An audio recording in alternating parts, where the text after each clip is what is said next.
Hi dear. Last class we quickly recap what we learned so far. That is till ohm, right? Resistance. Till the resistance, right? Okay, we'll continue from that. Okay.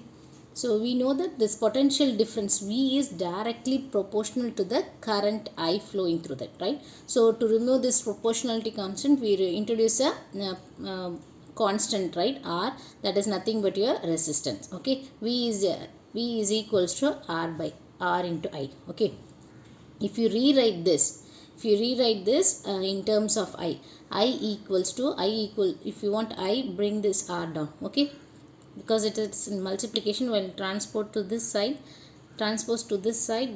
it comes in the division, right? I is equals to V by R. You know that when V increases, I increases, or V decreases, V decreases, I will also decrease. Okay, that you know. Okay, but here if you see the resistance, it is inversely proportional to the I. Okay, it is inversely proportional to the I. That means if the resistance is increasing, means then the current will be decreasing. Okay, that will be the resistance increasing, means the flow of the electrons will be reduced, right? Then obviously current will also reduce. Okay, if suppose the resistance is reduced, then current will be more. The current flowing through the conductor will be more.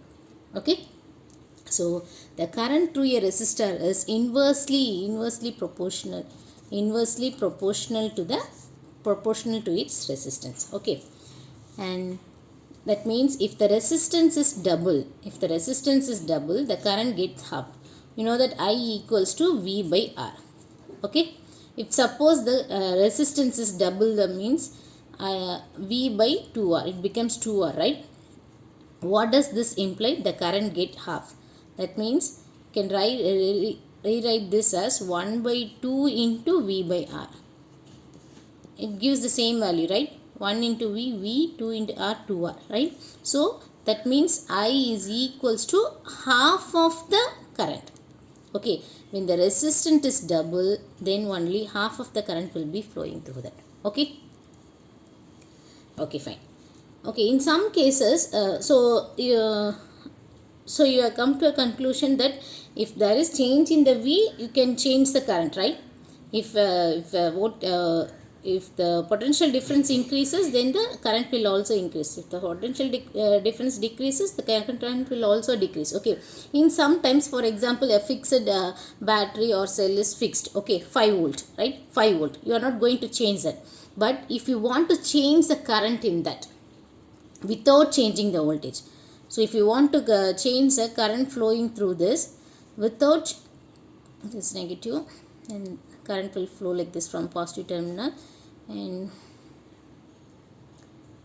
back. Okay, and mark this here. Okay, bulb, ammeter like this. Okay, so current is flowing like this. I'm not going to change the voltage here, battery here, but I want to change the current here. I want to change the current flowing through that. So without changing the voltage, how can I change the current flowing through the circuit, either increase or decrease, by using the variable resistance? Because now only we learned that this resistance is inversely proportional to current. Okay, we can change the current flowing through this by changing the resistance of the material. Okay, resistance of the material. Okay, resistance of the conductor. So how it without changing the potential difference? So here arise this variable resistance. And while using the studying the symbols used in the circuit, right, we are seeing this variable resistance. Do you remember this? This is the symbol of variable resistance. Okay, variable resistance, it is a component used to regulate current. That means either to increase or decrease the current in electric circuit without changing the voltage source. That is a battery or the cell. Okay, without changing the voltage source is called a variable resistance. Okay, it is a component used to regulate the current. Usually the current will be regulated using the voltage only, right? voltage source, that is potential difference. If you change the potential difference, current will also obviously change. Okay, in some cases will not be able to change the voltage source. Okay, in that case, how will you regulate the current? By using the variable resistance. Okay, by using the variable resistance. Okay. Okay, so it is a component used to regulate the current. Okay, which device is used to regulate this change the resistance? Rheostat. Rheostat, you remember this, it gives the variable resistance. Okay, this is a symbol for the rheostat connected in a circuit. It is a device used to change the resistance in a circuit. It is a device used to change the resistance in a circuit. Okay, next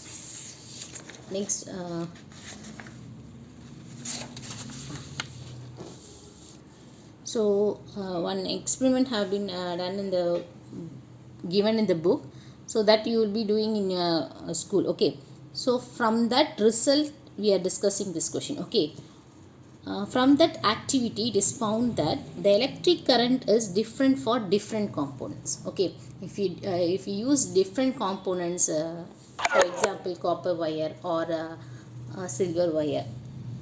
Okay, if you change the conductor, if you change the current flowing conductor, the current flowing through that is differs. Why it happens? Okay, why the flow of electric current is different for different components. From the activity we have found that it is different for different components. Okay, uh, why it happens? Okay, because the electrons are not completely free to move within a conductor. Okay, because the electron you know that flow of charges is called current, right?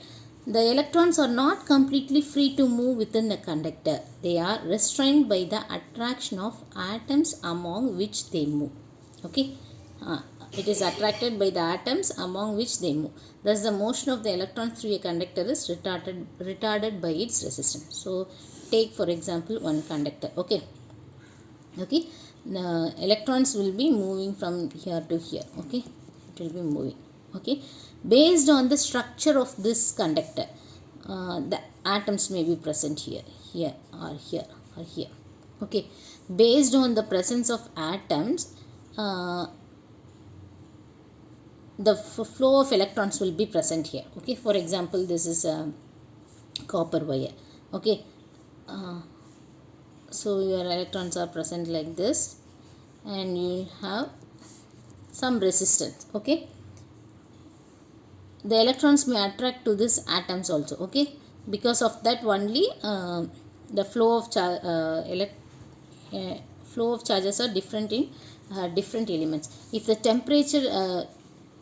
temperature increase, that will also affect this flow. Okay, the temperature is increases, the things will be agitated, and the flow of electrons will be disturbed. Okay, next, if you take a silver wire, the structure may differ. For example, the atoms are present like this, and you can have a freely flow electrons here when compared to the copper wire. Okay, that's why it is different for different material. Okay, because the electrons are not completely free to move within a conductor. Okay, if there is a free flow like this, then the flow of electrons will be same throughout the for all the conductor, right?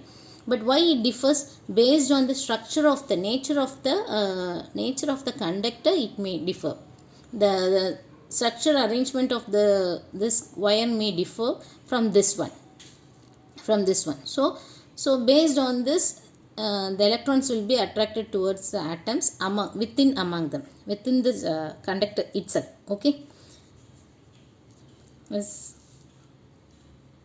they are not completely free to move within a conductor. They are restrained by the attraction of atoms among which they move. Okay, thus the motion of the electrons through a conductor is retarded, slowed down by its resistance. Okay, next.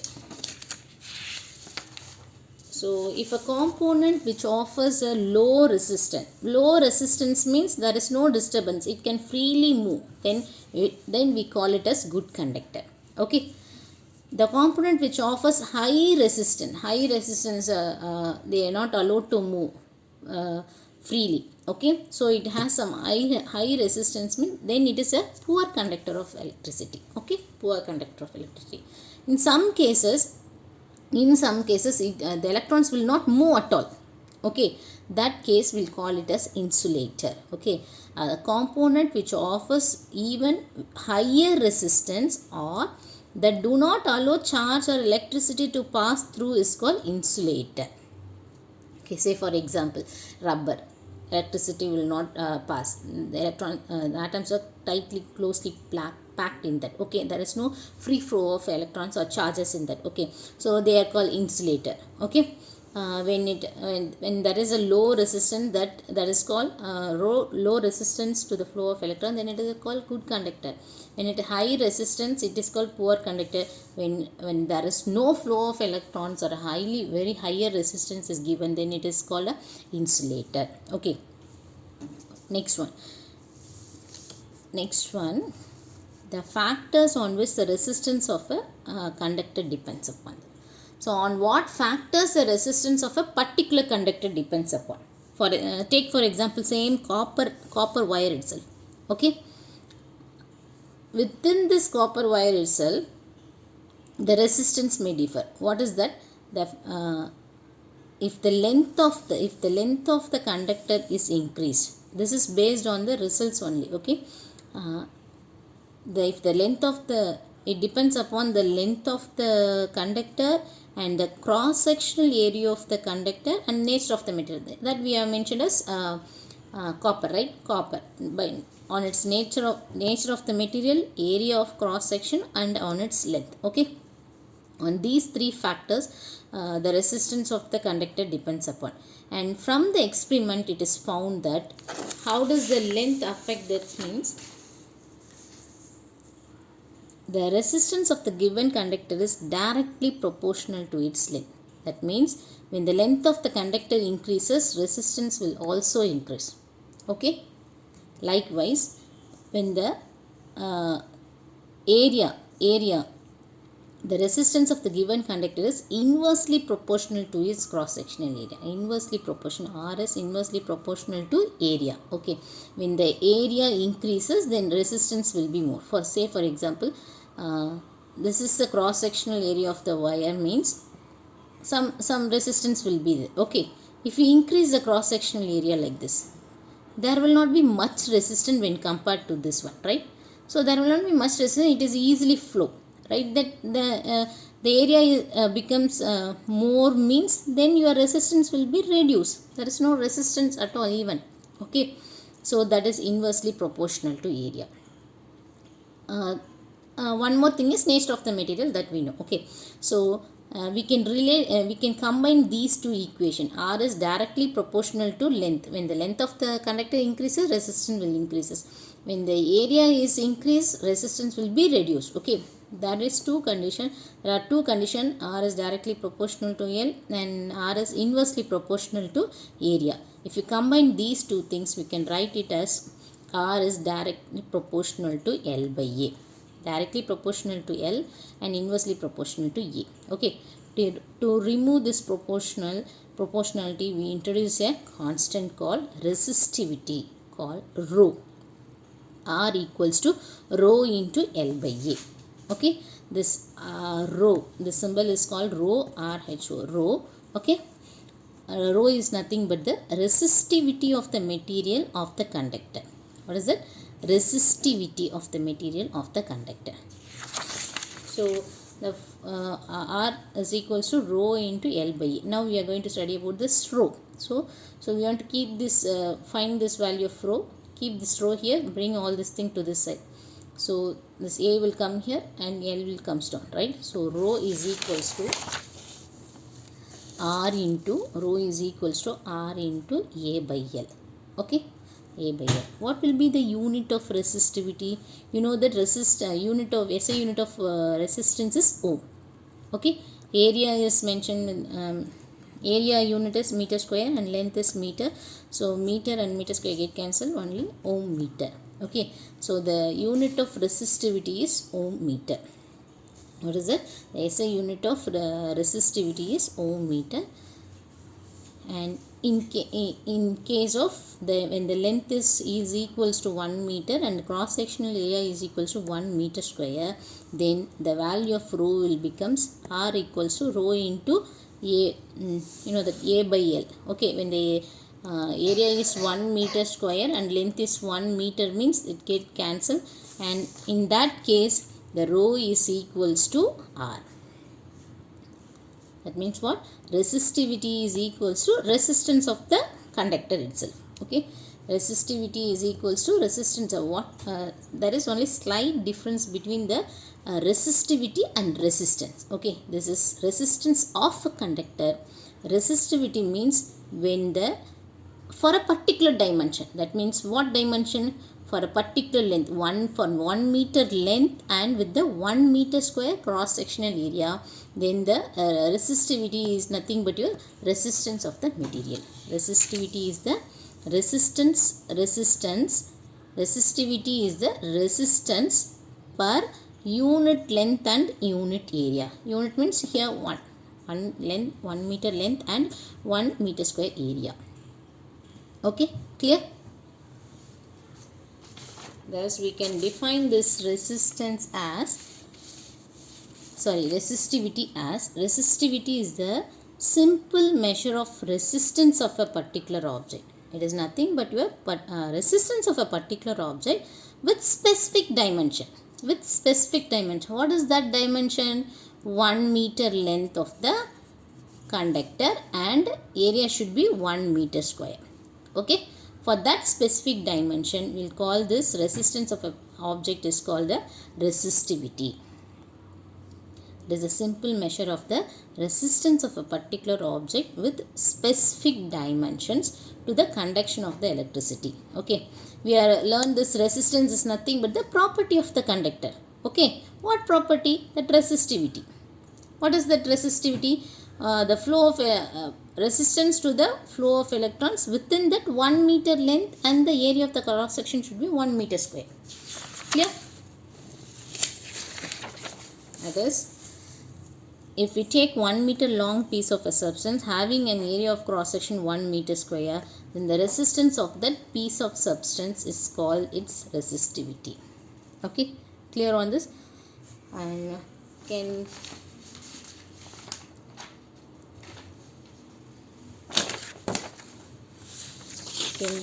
compare this resistance versus resistivity. Okay, what is the symbol of resistance? R. What is the symbol of resistivity? Rho. Okay, what is the unit of SI unit of resistance? Ohm. What is the SI unit of resistivity? Ohm meter. Okay, what is this resistance? Resistance is nothing but the property of the one of the property of the conductor. That is resistance to the flow of electrons. Is a property of the conductor, and resistivity is nothing but the resistance of a particular object when the length is 1 meter and the unit area is 1 meter square. Okay, that is resistance of a conductor for a particular dimension. That dimension is 1 meter length of the wire and the 1 meter square cross sectional area. Clear on this? This is the difference between the resistance and the resistivity. Okay, thank you.